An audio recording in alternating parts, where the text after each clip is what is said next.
Welcome to the Elokus podcast. This is class number 5 in the discourse Kol Machlokes 5672.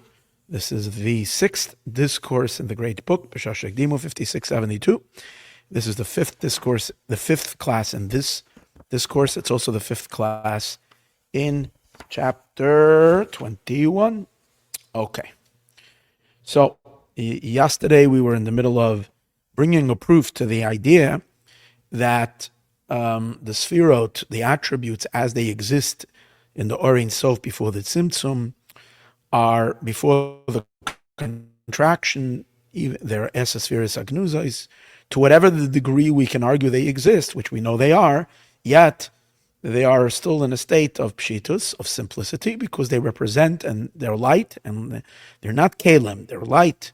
And because they're light, light always emanates and reflects or projects or reveals or expresses the source. And the source is obviously undefined, so they are also undefined. Yesterday, you even added another idea. In addition to the fact that it's light, which light expresses the source, which therefore will mean feature of these sphirot is that they are featureless, right? And in addition to that, is that it's also in a state of eskalalos. Eskalalos means it's still within the source. It's not just light, but it's light while it's still in the source. For sure that the source dominates with its character of simplicity, that even if there would be what sort of somethingness to the light, some kind of a conditioning of the light so that later they can go into vessels, which we mentioned, that's the whole point, that it is 10 spheros, that they are, because Hashem is mindful when he is preparing this light, that he desires an audience, he desires a creation, and then he wants a creation built on 10. So that kind of already narrows the light, and to be predisposed to 10 various different expressions. So if for whatever bit of degree of the beginning of those 10 features, slight, tiny hints and notes, very, very, very, very, very subtle, unnoticeable notes of these 10 sphirot and characterizations, if we might argue exist, because again, we have to say something, because or else it wouldn't be 10 sphirot, yet even that something becomes canceled by the fact that it's still within the source. So the source cancels that even more than just being the light. Okay. Now, to further prove the idea that the lights are still pashut, even though they are now already in preparatory state to eventually go into vessels, but yet the pshitos of the source carries over. He brings a proof from a level that is much farther out in the process of creation, where even over there we say that although there is already a sphera element, so much so that there is already a full concept of man. Sphirot is the idea that Hashem projects like the human, but here we'll actually call it man. The esespheres agnuzos, not that I know of that anywhere called man, but over here they're actually called man, which is already designed. Yet at the same time, what do we say? That the simplicity of the source, because it's still a level of lights, so that the simplicity of the source simplifies this design, that it's still called pashut even while it's called man. It's man and pashut at the same time. It has a human design at the same time, no design. That kind of idea. It is and it's not at the same time. And that is from a state that's already after the tzimtzum. Now remember, the distance and the abstraction of the lights from before the tzimtzum to after the tzimtzum is the difference is utterly incomparable, because before the tzimtzum we're dealing with the reality of only God, After the tzimtzum, we have already the possibility of something other to exist. So the possibility of shapes and forms becomes so much more pronounced after the tzimtzum than before the tzimtzum. So the level of pshitus, the level of simplicity, obviously drops tremendously. And yet, even that's the case, since we're dealing with the very first and early stages of post-tzimtzum, even in the post-tzimtzum state, we still are going to see a level in which the pshitus overtakes the design, that the design melts away in the pshitus, and that the pashut, the simplicity of it, is still present, and it's present so strongly that we can refer to this man as primordial man, Adam Kadmon. That was what we started learning yesterday. Because the question that is asked in Chassidus, how do we refer to the primordial man, which we discussed yesterday, is the first sketch where God designs, so to speak, in his light. He designs already a creation. And that's like the complete infrastructure of all the stages of creation. The entire creative order from the beginning to the end is all contained in the initial sketch. And that sketch is a human sketch. Hashem created the entire world in the image of a human. Because that's what he desired. He desired the human. So he forms himself into the form of human, and so on and so forth. Now, the question then becomes, but we call this level, we call it Adam Kadmon. And the question is, Kadmon means what always was. And that only is applicable to God, because God is the only one who always was. Adam, as we said, is already a tziyur. It's already an entity. Even if we're talking about a divine Adam, but it's still already something. And we definitely can't say that this is the primordial state of existence, because God, then you would say that God himself has a shape and a form. And God is beyond all shape and form. He's not mitzuyar. So if you it's either Kadmon or Adam. How do you have a level that's both man and primordial at the same time? So this is what we're going to use. Let's go back 2 lines. Vaderech Adam Kadmon, and similar to the concept of Adam Kadmon, but this is going to be even much more than Adam Kadmon. The Yidu Yakush here is known the question. Shezeu Shem Murkav. Seems to be a name that is put together, entails mebezi inyanim afechem, from 2 complete opposites. The Adam Moira ala Chidush. Adam implies newness, because definitely in the Orein Sof and in Atzmos, in the very essence of God, God is not, the verse even says that, Kiloi Adamu, God is not Adam, he's not a man. The Kadmon, but Kadmon means the original. That's what Kadmon means, that which always was, the original state. Who built him Mechudesh is not a new entity. V'im Kain, and if so, Ma'ushem Adam Kadmon, how do you make such a title? That seems to be an impossibility. It's explained elsewhere, now what is Adam Kadmon? Since Adam Kadmon is the initial thought, Allah Olamais on the worlds. And here's the point.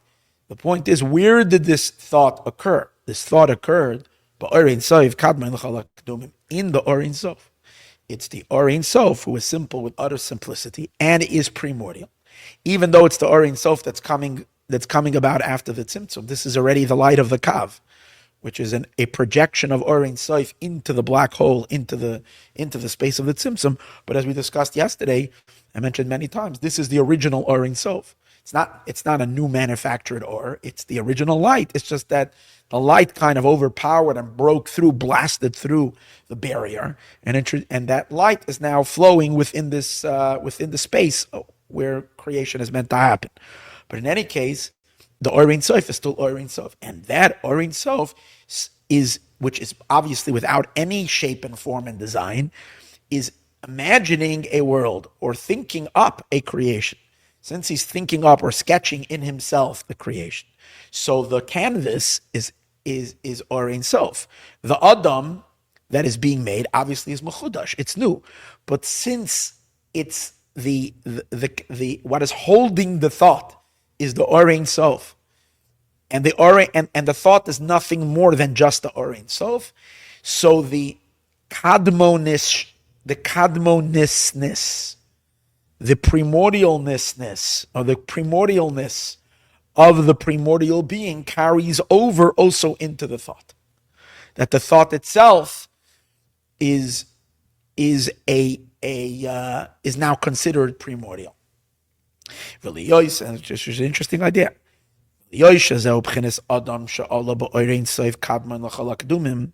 Since this is the Adam that occurred, this is the man image that occurred in where? In the Or Ein Sof, in the infinite one. Kadmon l'chol hakdumim, the one that is before every, who is primal before all primal, who is before everything. Gamzehu b'pchinas kadmon. So then the thought itself is now in the realm of Kadmon. It's in the realm of being primordial. Now, why should we say so? Why can't we say that the Or Ein Sof itself, the platform, the canvas, that always was. But the image obviously was not. Why was it not? Because Hashem now, at whenever he decided to create, we're not saying that the creation was always. The creation was, as it says in the, we learn in Eitzchak, Kisha'Allah, when it arose, Biritzono HaPashut, in his will. Whatever that means, what kind of, I don't know, it's possible to have time there, whatever, there's no time, but so we don't really understand. I don't understand what that means. But whatever it is, it's like it was once not, and then yeah. Only on God we say he is with absoluteness, and therefore he is the primordial being who is and just is the way he is, as was, in an absolute way, meaning always and forever, right? But the entire idea of creating is an idea. So maybe the idea then remains kind of an entity that has that was once not and now is. How is it? What's forcing us to say that the thought is sucked into the primordialness of the Ein Sof, that it too is now considered primordial? Like, first of all, that doesn't make any. How does that even happen? Just because he's a primordial being is thinking it, it's still it. He's thinking it. So how is he saying that the thought is? Oh, so you have to say that. What is the thought made up of? Like, where is he thinking this thought? The thought is being made up of him. He is the thought. He and his thoughts are one. So he is the thought. If he is the thought, and there's nothing else over there but him, so that the stuff of the thought is the thinker. The thinker and the thought are one. And if the thinker and the thought are one, and the thought is of the thinker, and the thinker being primordial, then the thought is primordial. But I guess that would be the explanation. But he's going to give a proof. Maybe it's not that way. Maybe like because after all, the thought is something specific and the thinker is not something specific. So the thinker always was, but the thought is now something new. So the thought, in a sense, can we say, has a beginning, and which is the opposite of primordial. So he's going to prove that. Where do we see that? It gives is a very amazing proof. Darei, what does it say? It says, B'tzelem Elokim ases Adam. And then when God created man in his image. So how do we understand that? When God created the physical human being down here, Adam, God created Adam Harishon, in his image. Okay. And obviously that's true. Something about the human image that reflects God. Fine. And however we're going to understand it, whether it's even the physical body, it's referring to the body, or as Rambam understands it, it's referring to the Nefesh HaMaskeles, to the intellectual soul, or as Kabbalah understands it, that it's referring to the fact that the godly soul has 10 Sefirot, which is the image of God, 10 powers, which are reflecting the divine attributes. But whatever it is, we're talking about the human, us, me and you. We're made in the image of God. However, the Torah speaks on all levels. So when the Torah says, in the image of God, God made the man, so this man is referring to every level that's called man. All the way, you have to say, for number one, we have to say that in Atzilus, for instance, we find man. Who's man? The 10 attributes of Atzilus, that's man. So we're going to have to say that in the image of God, that's beyond the man of Atzilus, God created the man of Atzilus. that the Adam Elyon of Atzilus was created in the image of man, in the image of Elokim. Oh, so what would that be? We can say, the image of Atzilus is in somehow a reflection of the Sfirot in Adam Kadmon. Because Adam Kadmon is primordial man.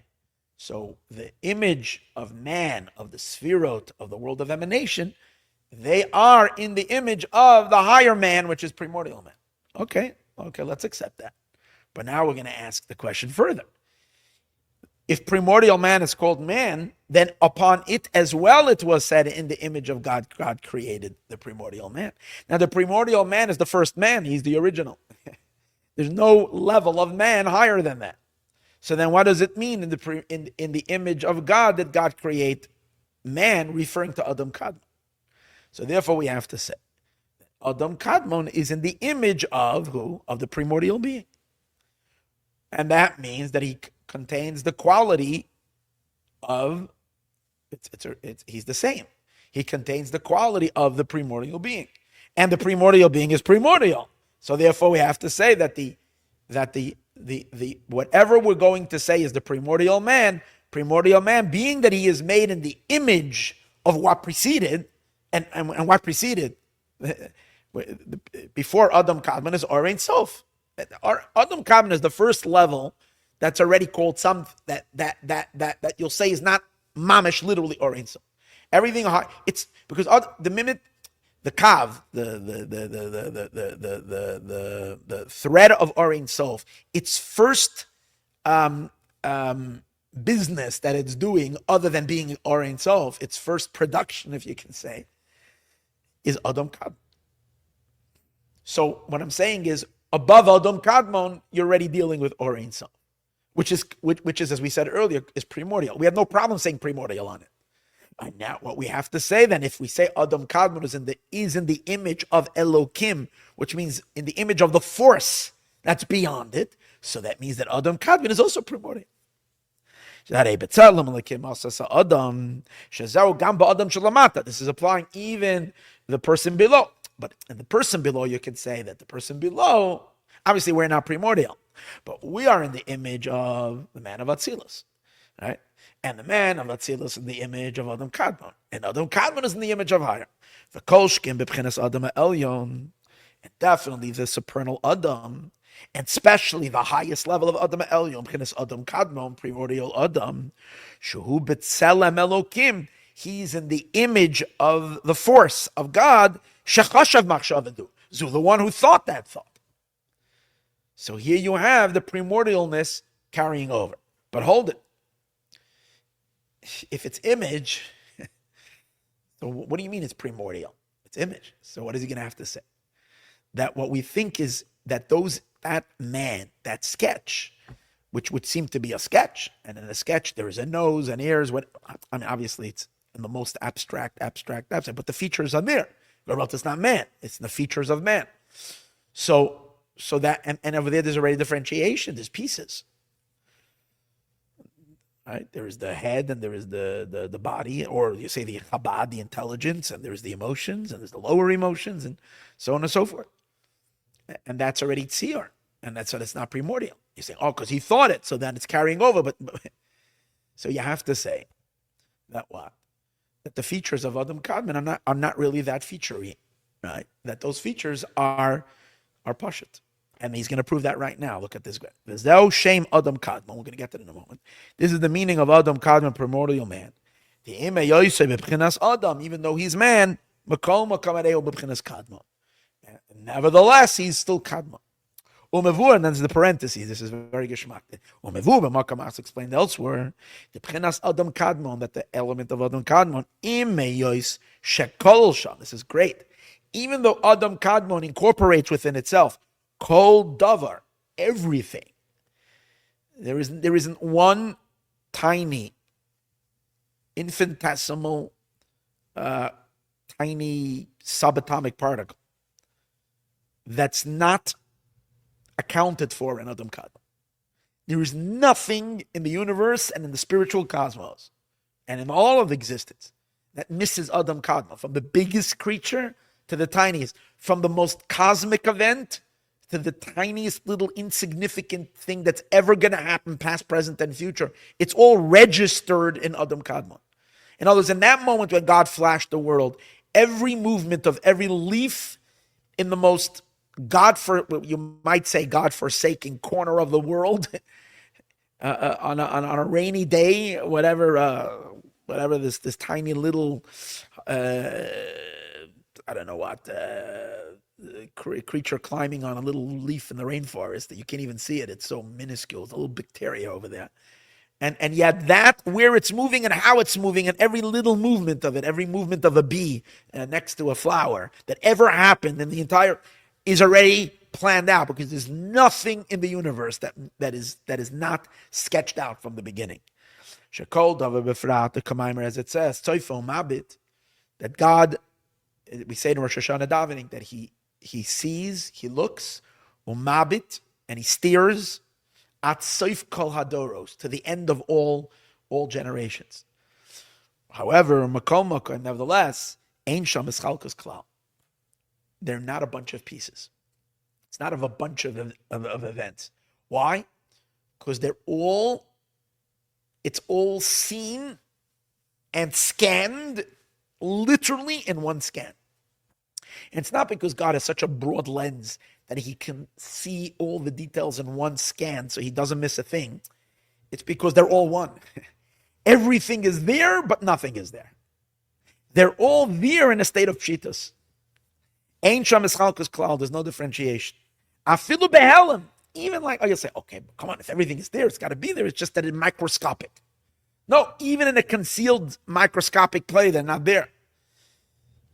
So there's no differentiation, but yet everything is there.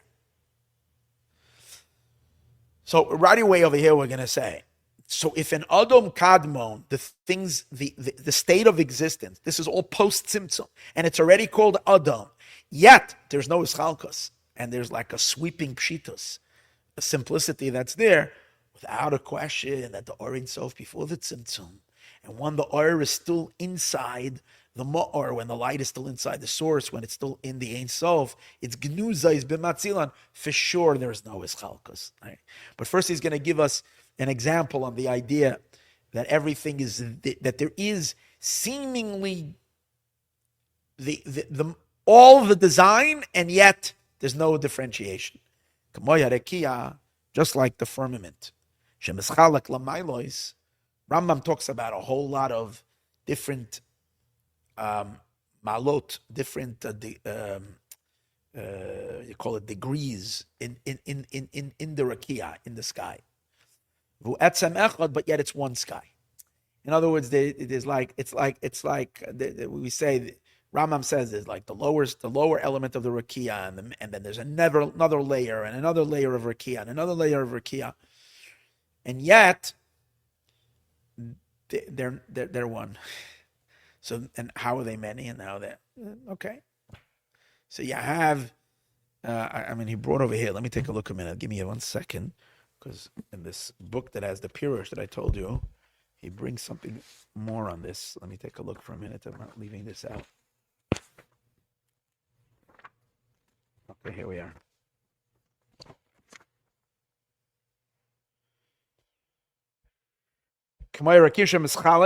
He says to 360 degrees. That's what Rambam says. And yet together it's etzem echad.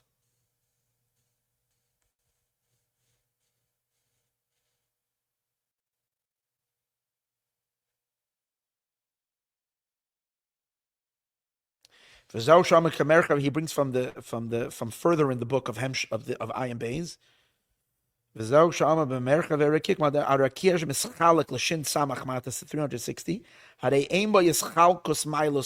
doesn't literally have a division of milos. It's a space that doesn't have hischalkus, that doesn't have division. This shetach of Adam Kadmon is not in a state of division. That's why Adam Kadmon is Ein Sof. It's not a what is it called? Congligum, whatever they call it. of a bunch of things. It's not a composite of all the billion things all concentrated. It's not that. It's one simple existence, but yet it has and it knows and it's conscious of all the details. And how the details there, again, it baffles my mind, but this is what he's saying.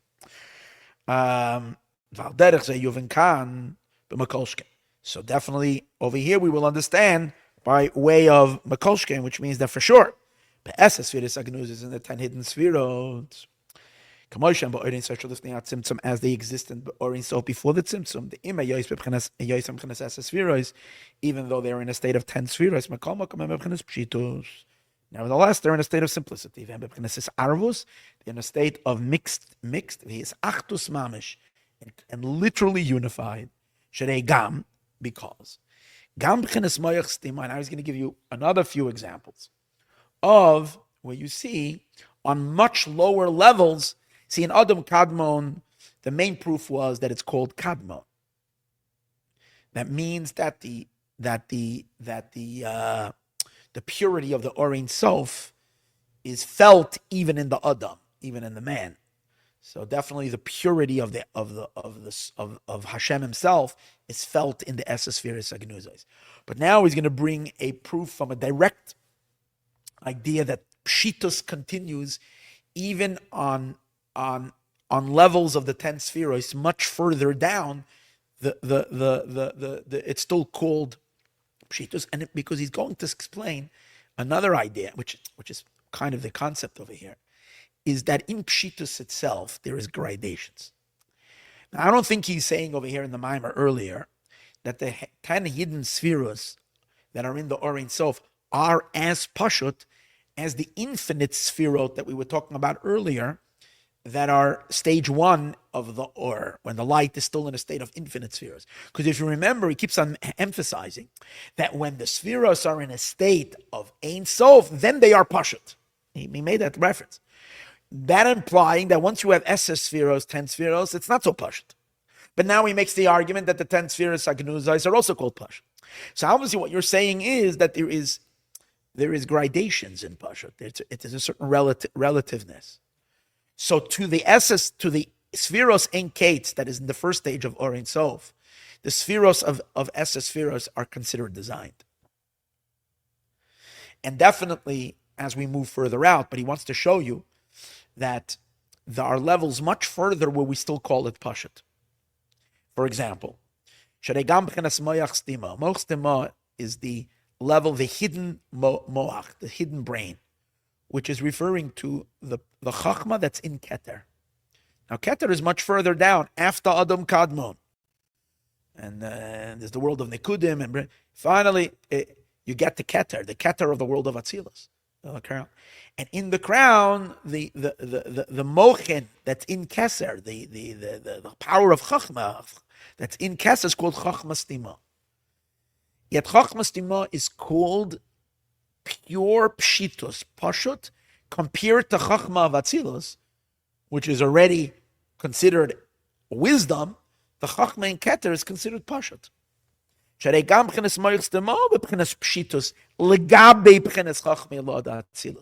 comparison to the supernal chachma of the world of Atzilus, which is considered very limited and very specified, and compared to the chachma of Keter, which is still considered b'pshitus. And even lower than that, the oira chachma and the light of chachma in Atzilus itself, in the world of emanation itself, the light of chachma in Atzilus, who b'pchinas pshitos is considered simple, legabe kliach chachma, in comparison to the keli, to the vessel of chachma. Perek, like we said earlier in chapter 14. So what we see over here that there is a relativity in the pshitos itself. So how much more so in the Orein Sof that's before the tzimtzum, had a sharshei ha'oros, the root of the lights, pshitus mamish, are literally pashut, meaning not only relative, although the pshitus of the or that's of when it's still spheros ein kates, you can he emphasized earlier that that's when they are pashut mamish. So I guess even in Pashut Mamish, there is relative. And what means Pashut Mamish? Kitzer. That's what I think.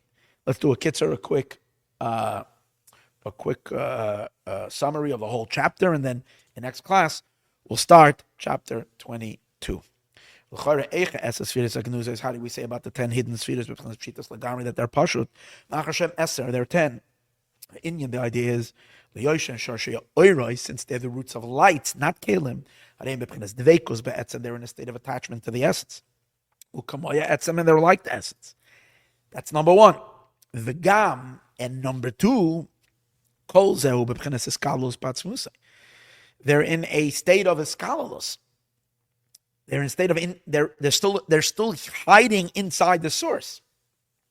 So, and when we say hiding, it's not just they're hiding. They're one with the source. Remember, he gave the example of fire in a flintstone that we learned yesterday. It's just stone. There's no stone and fire, but yet the fire and the stone are one. That's why they're in a state of simplicity. And they're mixed and completely one. And similar to B'chinas Adam Kadmon, where we there imply also that even though everything is there, far more than everything is in Asasphere sectors. When I say far more than everything is that over here there is already it's not just a general 10. There is a detailed specification of every little prat, detail of detail, but yet everything is still in a state of absolute oneness. Okay, so definitely on higher than that in the state of Esasphere Sagnuzos, the pronunciations and definitions are not in any way felt that they should be compromising the pshitos, the simplicity. Okay. So then, Be'ezus Hashem, in tomorrow's class, or whenever we're going to do it, hopefully tomorrow, I'm traveling tomorrow, so I'm not sure, but we're going to start as a class number 22, and may Hashem send us Mashiach here today in the honor of the 21 classes that we did. So, not 21 classes, 21 chapters. Thanks.